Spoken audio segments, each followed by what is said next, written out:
تفسیر جلالین۔ اعوذ باللہ من الشیطان الرجیم، بسم اللہ الرحمن الرحیم۔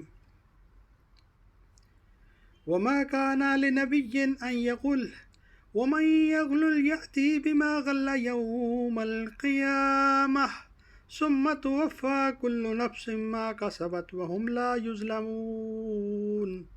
سورہ آل عمران، آیت نمبر 161۔ وما اور نہیں، کانا تھا، لنبی نبی کے لیے، ان یغلا کہ چھپائے، ومن اور جو یغلل چھپائے گا، یاتی لائے گا، بما غلا جو اس نے چھپایا، یوم القیامہ قیامت کے دن، ثم پھر توفا پورا پائے گا، کل نفس ہر شخص ما جو کسبت اس نے کمایا، وہم اور وہ لا یظلمون ظلم نہ کیے جائیں گے۔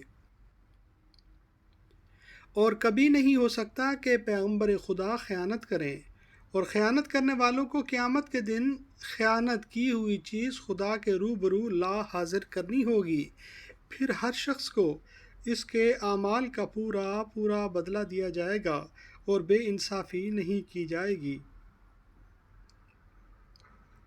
جنگ احد کے دوران جو لوگ مورچہ چھوڑ کر مال غنیمت سمیٹنے دوڑ پڑے تھے، ان کا خیال تھا کہ اگر ہم نہ پہنچے تو سارا مال غنیمت دوسرے سمیٹ لے جائیں گے۔ اس پر تنبیہ کی جا رہی ہے کہ آخر تم نے یہ تصور کیسے کر لیا کہ اس مال میں تمہارا حصہ تم کو نہیں دیا جائے گا؟ کیا تمہیں اپنے قائد محمد صلی اللہ علیہ وسلم پر اطمینان نہیں؟ یاد رکھو، ایک پیغمبر سے کسی قسم کی خیانت کا صدور ممکن نہیں ہے، کیونکہ خیانت نبوت کے منافی ہے۔ اگر نبی ہی خائن ہو تو اس کی نبوت پر کیوں کر یقین کیا جا سکتا ہے؟ خیانت بہت بڑا گناہ ہے۔ احادیث میں اس کی سخت مذمت آئی ہے۔ جن تیر اندازوں کو نبی صلی اللہ علیہ وسلم نے عقب کی حفاظت کے لیے معمور کیا تھا، انہوں نے اس خیال سے کہ دشمن کا لشکر لوٹا جا رہا ہے، کہیں ہم محروم نہ رہ جائیں، انہوں نے اپنی جگہ چھوڑ دی تھی۔ جنگ ختم ہونے کے بعد جب نبی صلی اللہ علیہ وسلم مدینہ واپس تشریف لائے تو آپ صلی اللہ علیہ وسلم نے ان لوگوں کو بلا کر نافرمانی کی وجہ دریافت فرمائی۔ انہوں نے کچھ عذر پیش کیے جو کمزور ہونے کی وجہ سے قابل قبول نہیں تھے۔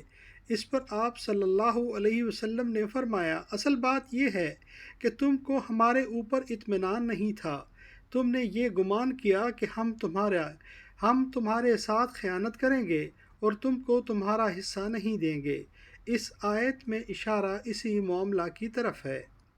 ابو داؤد، ترمذی، ابن جریر اور ابن ابی حاتم نے ابن عباس سے روایت کیا ہے کہ یہ آیت ایک سرخ چادر کے بارے میں جو کہ یوم بدر میں گم ہو گئی تھی نازل ہوئی۔ بعض لوگوں نے یہ بات کی تھی کہ شاید رسول اللہ صلی اللہ علیہ وسلم نے لے لی ہوگی۔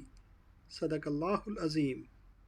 اللہم صلی وسلم علی نبینا محمد و آل محمد۔